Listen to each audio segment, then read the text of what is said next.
Welcome to another episode of Focus on Taekwondo. I'm the host and founder of this podcast, Mark Russell.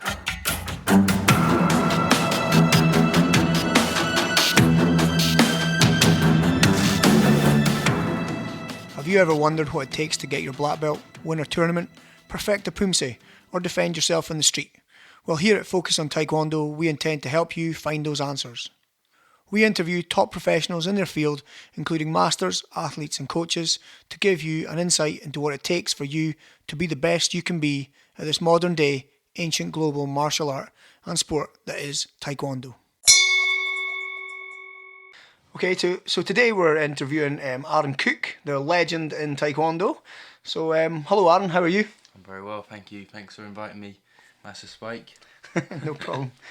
So I remember our first meeting and hearing about Aaron Cook when you were probably about 10 or 11 competing at the Parks Pokal in Germany and winning it. I was so impressed with you back then and still loving watching you. You must be one of only a handful, if even that, of players from that time still competing. You have adapted well with all the changes Taekwondo has thrown at you. How do you do it? What drives Aaron Cook? That's a good question. Well, of course, Olympic gold is still what I'm after. I've competed for such a long time, like you said, maybe competing at, regularly, internationally, since I was around about 10 years old. So it's been a long old career. Now I'm 27, so that's 17 years kind of full-time athlete. But yeah, still there's a few things I would like to tick off my box. I've won a junior world title, I've won junior European title. I won senior European titles, under 21 European, cadet European. But there's two things that I want to tick off before I, hang up my dobok, and that's senior world champion and Olympic champion. So these next 2 years are going to be vital for me to try and tick those off. And the next World Championships are going to be in Manchester. So what a place to try and win that.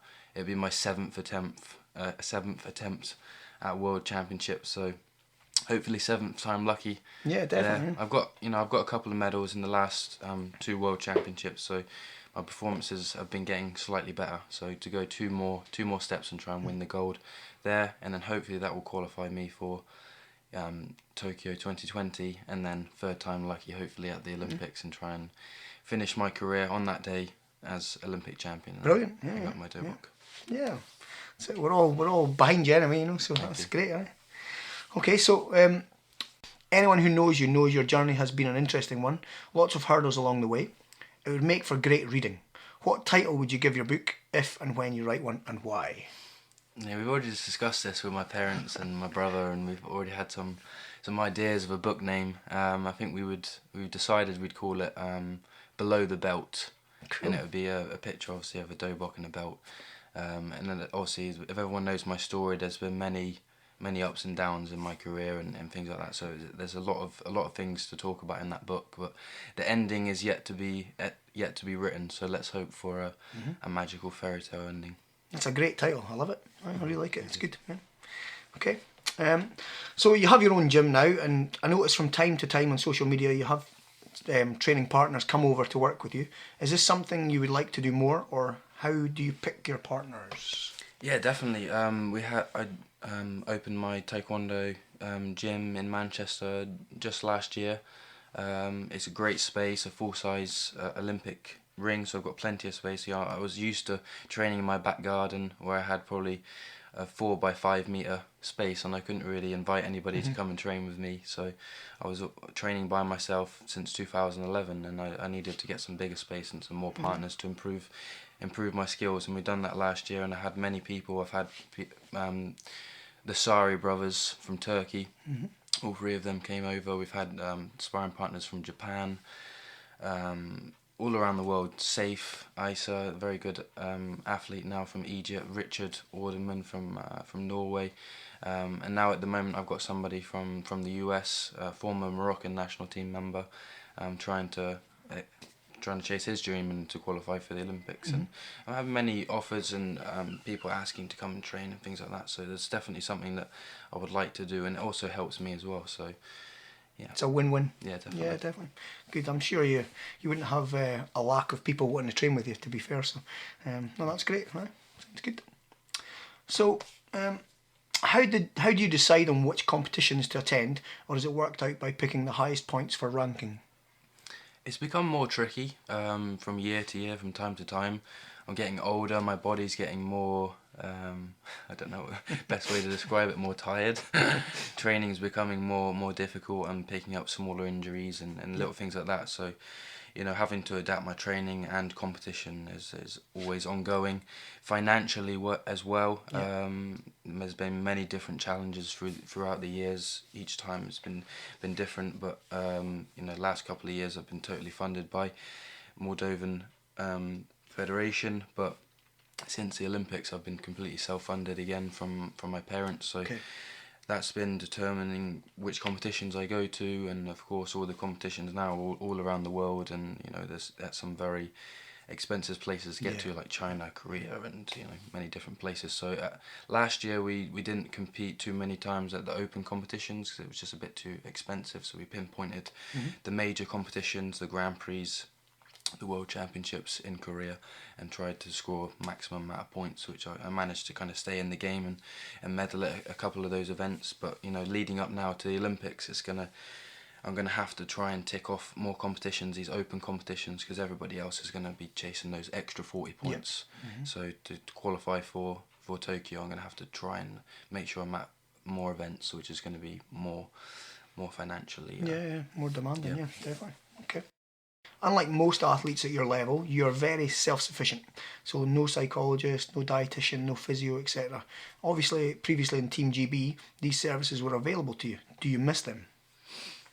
I think from time to time, yeah. When I was in the GB setup, and everything was provided, like you said, there was psychology, everything. So when I left in 2011, I think what helped me for a long time is when I was very young, me and my dad, we always trained together, and we always did everything alone. I used to train by myself a lot when I was a youngster. So stepping out of the GB academy and then training by myself, it wasn't like something new. It was just like going back to my roots. I did go to other national teams training. Went to Mexico, went to USA. So I would say in my mind and things like that, I wouldn't say. I'm very experienced. I've been to many competitions. I know how to deal with pressure, expectation, nerves, and things like that. So, psychology for me was never something massively that I bought massively into. I think that it's a massive part of Taekwondo, but for me personally, I'd been to an Olympics at such a young age, and many things I've had to overcome at a young age. So I've dealt with a lot of things. So. And dietitian, my dad always used to cook for me and make sure I got plenty of fruit and veg and everything like that. So he would take care of that side. I used to go occasionally to a physio and get massage and things like that. So I'd take those kind of sides. So although when I left the GB academy, I didn't have it every day maybe like they would have, but from time to time I would do it. Yeah, I think personally, I've known you right the way through that journey as well, and I certainly see you being a lot happier and a lot better in yourself, So I think you've always been a positive person anyway, and although these things can help, I think that you're quite a driven athlete, obviously, and your family are behind you, and I think that's a really important part as well. So I don't think that you miss that, I mean, I know that you know enough people around the world that if you did happen to hurt yourself at a competition, they would pretty much look after you, So that's the main thing, isn't it, Yes, sir. So that's cool. Good. The seminars you hold around the world now obviously help with the ever-increasing cost of being an athlete, an elite Taekwondo athlete, competing globally, but how else do you fund going away and just general living costs? Are you looking for more sponsorship? Sponsorship, definitely, yeah. There's always, I was very lucky when I was around 17 years old after competing at the Olympics and coming very close to a medal. I was very lucky. I got a lot of sponsor attention. I was sponsored by some big companies, Adidas, Visa, Mars, British Airways, and it was fantastic kind of time leading up to the 2012 Olympics, and unfortunately, I didn't make it onto the team in 2012 and I lost all those sponsors. Plus, you were world number one. Yeah. That's it. Everybody knows that story. It was a difficult time. It was a difficult time, and from that moment, I haven't been sponsored by anybody. So I'm always looking for sponsorship, but at this moment in time, the seminars are helping out massively.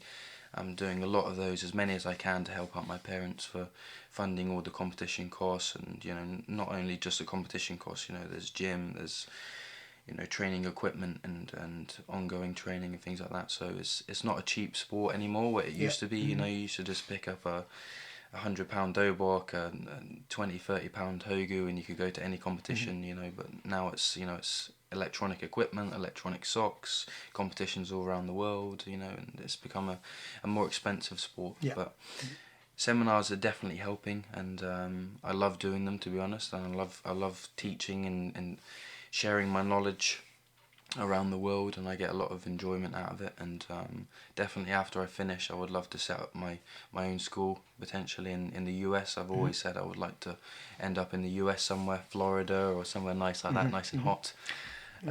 So yeah. Cool, good, yeah. So just to go back to your memories again, what is your fondest moment in Taekwondo?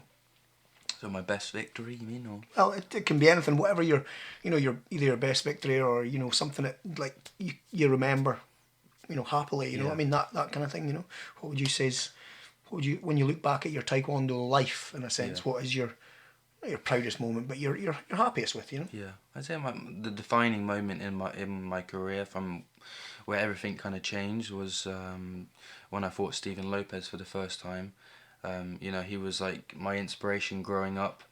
When I was around 7 or 8 years old, when Taekwondo became an Olympic sport, he was one of the first people to win the first ever Olympic gold medal in Sydney, and I followed his career and watched all of his videos and watched his fighting style. He was completely dominant for probably about 10 years. He was the Muhammad Ali of Taekwondo. He was untouchable.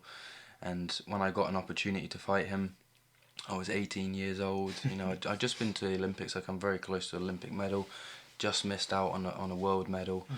I got an opportunity to fight in this competition in Mexico. There was only 4 athletes. I had to fight Korea first. I managed to beat Korea. Went into the final, and it was against Stephen Lopez. And at the time, in my mind, I was thinking, he was reigning 5-time world champion, 2-time Olympic champion. I was thinking, this could be his last fight.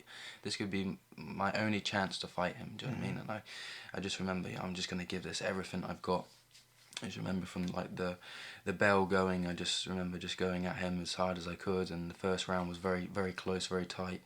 And then in the second round, I managed to catch him with a kick that I always used to practice in training and in training camps, and it managed to catch him.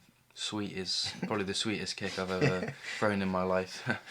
And it was like something out of a Rocky movie. And I'd say from that moment, fighting your childhood hero and inspiration and beating him, and that kind of changed my Taekwondo career. And everywhere I went from there on, people were asking for pictures and seminars and things like that. So that definitely changed my life in a lot of ways, just that one moment. Yeah, brilliant. No, I remember that kick. I remember it really well. It was amazing. I mean, everybody looked at Stephen Lopez and thought, wow, he's the guy to beat, And we all thought, then if anybody can do it, you can do it, And but we always find that you're so unpredictable, And I think that's a great thing about you, is that nobody knows what you're going to do next, And I don't even including that's it, including Stephen Lopez, obviously, for that moment, So it was a great moment. I think I'm glad you picked that one, because I think everybody around the world has loved that moment as well, So what made you pick Taekwondo as a sport, and did you ever imagine becoming world #1 and competing at the Olympics? Well, I started Taekwondo when I was 5 years old, and I was inspired by the Power Rangers. Originally I used to watch the Power Rangers, me and my brother, and I was trying to do all the moves on him. My parents were like, oh no, you got to stop doing on him, we're going to take you to a martial arts a centre. And it was lucky, we were only in a small town, Dorchester, where I grew up, and Taekwondo class had just opened up, and we got a letter. My parents said they got a letter through the door literally that day, and they took me to the next class. And originally the instructor wasn't going to take me. I was a little bit too young. He said, oh, he's going to be too young, come back in a couple of years. My parents said, no, his attention's very good, just give him a try. And I remember doing the first class, and I absolutely loved it. I loved all the black belts were in the front. I was behind them in my normal clothes and just copying them. And I remember just being really, really trying my best. And the instructor said, his attention was brilliant, and he can come back, he can stay. Me and my brother. So cool. That was great, and I loved it ever since. And it was just about small challenges from then on. You know, I first got my dobok, and that was an amazing feeling. You know, dressing up and becoming somebody different, just like the Power Rangers was great. And then it was about becoming a black belt. It took me around about 4 years to become a black belt, and then once I got a black belt, it was competition, and I'm such a competitive person, and I didn't always start winning. You know, my first competitions were in Pumpsay, and I got a silver medal in my first competition. I ran over to my parents crying, and you know, because I wanted to win. Yeah. And like I said, it was Pumpsay to start with, and then my sparring, you know, I used to lose like first round or so, and I always wanted to win in sparring, and then eventually I would get better at sparring, and then Taekwondo became an Olympic sport. I actually started in ITF, and I realised I was doing the wrong type of Taekwondo. I said to my parents, "Oh, we're doing the WTF. It looks a little bit different." So we switched over to WTF, and we used to travel to Southampton to BTS club. It was around about an hour. I used to go and train there 3-4 times a week. Straight from school, my dad would pick me up. We would drive to Southampton. It would be an hour trip. I'd do like a private session with the instructor, and then do a class, maybe 2 classes, and then come back, and then school the next morning. So you know, it was my family, my dad, and everyone were always behind me 100%, and I wouldn't be here today without their belief and their support. So the Grand Prix are now the competitions to aim towards, and winning the Grand Slam brings a substantial cash reward. How can someone competing currently in Taekwondo get to this level and be able to go to the Grand Prix? Yeah, it's going to take a lot of time, definitely. When I was a junior, you know, I broke into senior very fast. I was 16. My first competition, and I thought I wanted to get to Beijing, and had a year to try and you know, make my mark on the British team. And I thought, you know, I'm going to have to start senior career a little bit earlier than maybe some other people would. I did my first senior competition, the Dutch Open. I remember getting a bronze medal. I had 5 fights, and I just loved it. I loved the challenge. Do you know what I mean? And then from then on, my next competition was the German Open, and I managed to win that competition. So my first 2 senior competitions went really well, and then I went to the Senior World Championships in 2007.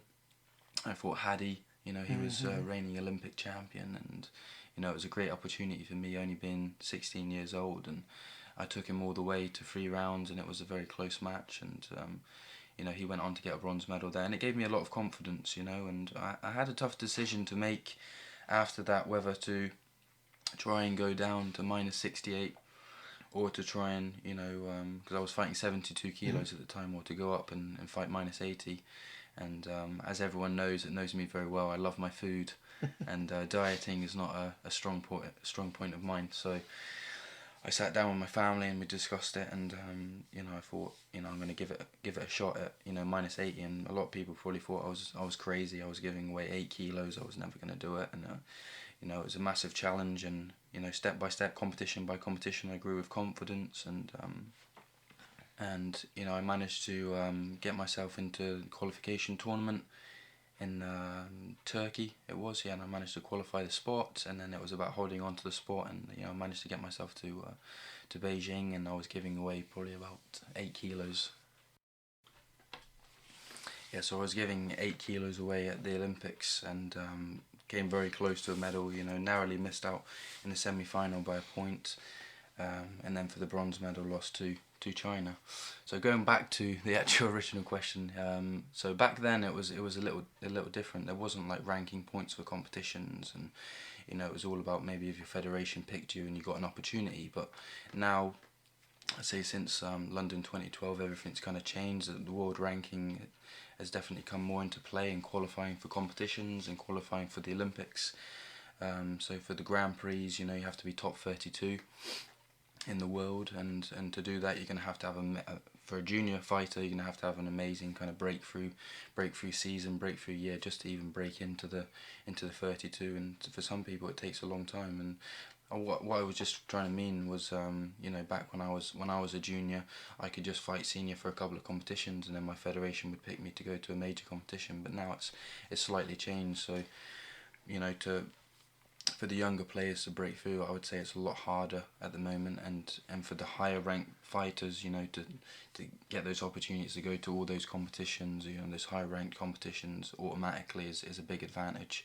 You know, and to qualify for the Olympic Games, you have to be top 6 in the ranking. So for someone to kind of break through at 16 years old or 17 years old would be virtually impossible. Yeah. You know, at this moment, the way the rankings are and things like that. But obviously the federation could pick them if their country didn't have a top 6 fighter, and they could go to the qualifications and qualify that way. But to get through in the rankings would be extremely difficult. Yeah. Okay. So 2020 is 2 years away. Another Summer Olympics will soon be upon us. That will be 3 Olympics you've competed at when you make it to Tokyo. So third time lucky, like you said earlier, is what Team Cook supporters are thinking as well. So how do you qualify, or have you done enough already to get to Tokyo? Yeah, so there's still a lot of work to do. I think I'm currently sat at 5th in the ranking, and like you said, you have to be the top 6 in the Olympic rankings qualify automatically.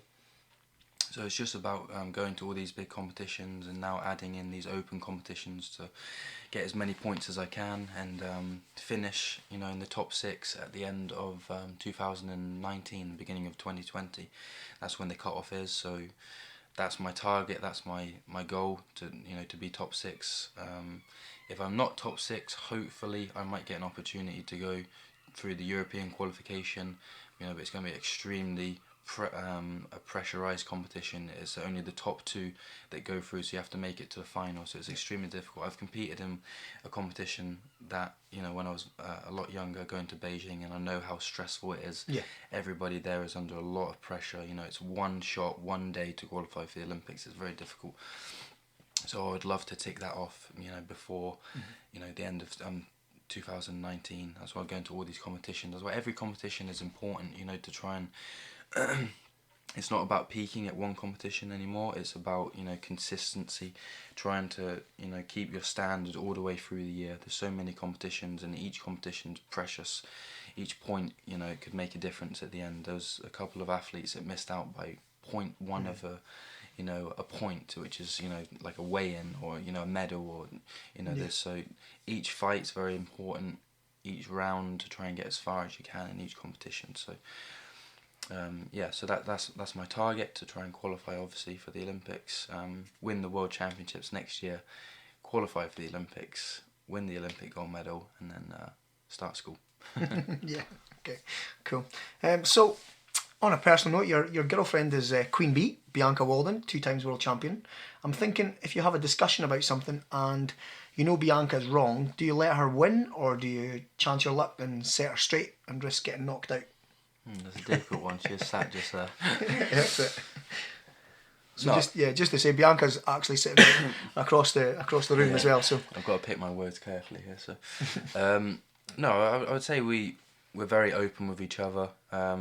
If I think she's saying something wrong or doing something wrong, I would tell her, or she would do exactly the same to me. And we're not going to kick each other in the face, only if we're sparring each other, which we do quite regularly at the moment, because she helps me out with training at the moment. But no, we're very open with each other, and yeah. Yeah, it's great. You're a great pair, to be fair. It's you're obviously up in Elgin just now, and it's been great having you here as well. So and just you're just good fun, to be fair. So that's good. Okay. So also another question about Bianca here, because just like to put you on the spot. Yeah. So when you first saw Bianca, do you want to leave the room when asking this one?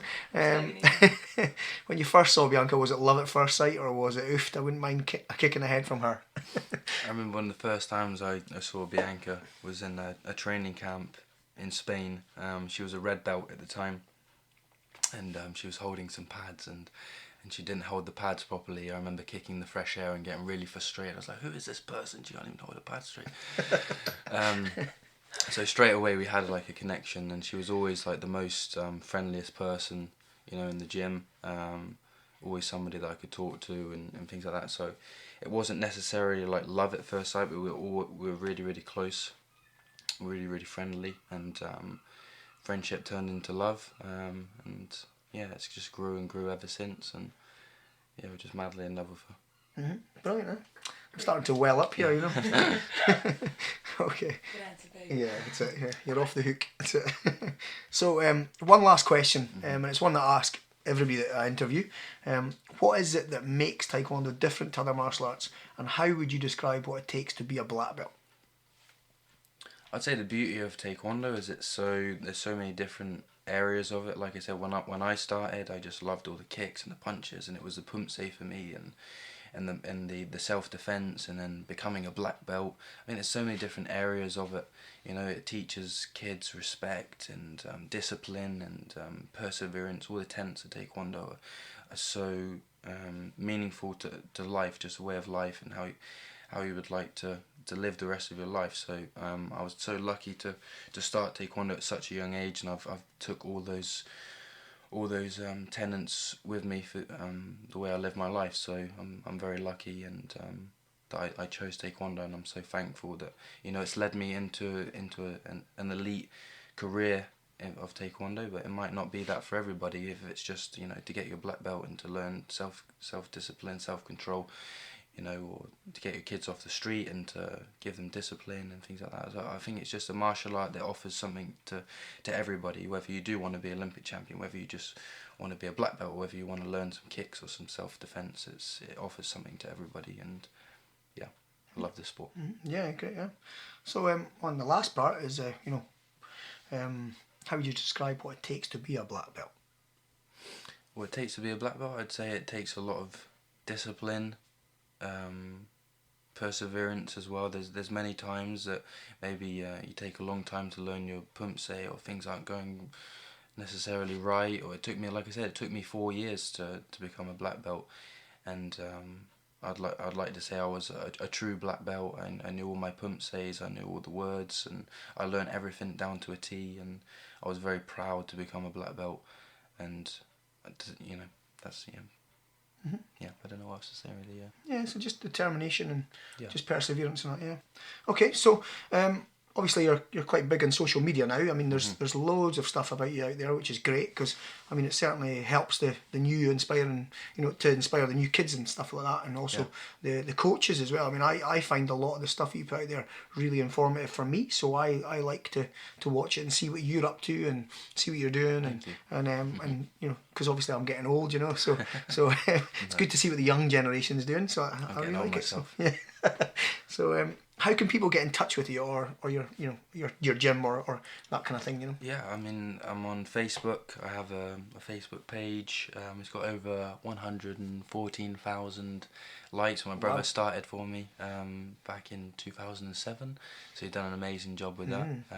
We put a lot of stuff up there, and we started doing some more competitions, of like dream team competitions for big events and things like that, which are going great. I've started a YouTube channel last year and started vlogging about my experiences at competitions, and started putting up some tutorials, and we've got some exciting things coming this year, so I'd like to grow that as much as I can. And Instagram as well, put up pictures of our day-to-day life and things like that. So yeah, we have Instagram, Facebook, YouTube. You can get hold of me on any of those social network platforms. And what is it under? I believe the Facebook is just Aaron Cook TKD. The Instagram is I think it's AC Network, AC.network. I think is my Instagram, and the YouTube channel I'm not sure. I think it's Aaron Cook TKD. But if you just type in Aaron Cook, and I've got a picture of me in my hoodies that me and Bianca started selling. We've started our own brand as well. I've started AC. Bianca started Queen Bee, and we're excited to take that. Who knows where that can go? We want to get a website and start moving some merchandise and things like that. Yeah, So it's great stuff. Yeah, I mean, I've got one of the hoodies, and I've also got some of your kicking pads, and they're really, really good. They're really strong. They're really, they're great piece of kit to have in the gym. Really, to be honest. So it's our first generation. So hopefully, next ones will be even better. And we're looking forward to where we can take that, because the clothes that we like to compete in and things like that, or training, that's where we want to go and take this. So that our next T-shirts and our next training equipment will be we'll make sure that we're comfortable training in it and things like that. So that's where we want to take it. Cool. Yeah, that's brilliant. Huh? So the ones that you've currently got just now, people better get them just now because they're going to be limited edition kind of things. Yeah, so and that's good. You know, we're going to be new designs and things this year, so we've only got a couple left, and we've been so thankful to everyone that's come to a seminar and brought a T-shirt or bought a hoodie or bought a kick pad or a little bag. We want to just say thank you to everybody that supported it, because we weren't sure when we did it. First off we were like, oh, we're getting 100 of each one. That's quite a lot, and is anybody going to buy them? And, but thank you everyone that's attended the seminars and that's bought anything. It's been a great support. I think you're both quite humble people, to be honest, and I know that, like, obviously selling yourself out there is difficult for you, but I mean, looking at your Facebook, you've got 104,000 followers, I mean, people like you, people respect you, and people want a piece of you, and in a sense, they want to be part of you guys, so they want to have those T-shirts and hoodies. I know certainly my students have all really wanted them, so and they've got a few now, so it's great, So, excellent. Okay. Well, thank you for the interview, and we wish you all the best, all our listeners. I'm sure if you guys go onto our page and you can comment on it, and I'm sure you'll see them and get some feedback as well. But yeah, it's a great interview. Thank you so much for having me. Thank you. Hope you guys enjoy it.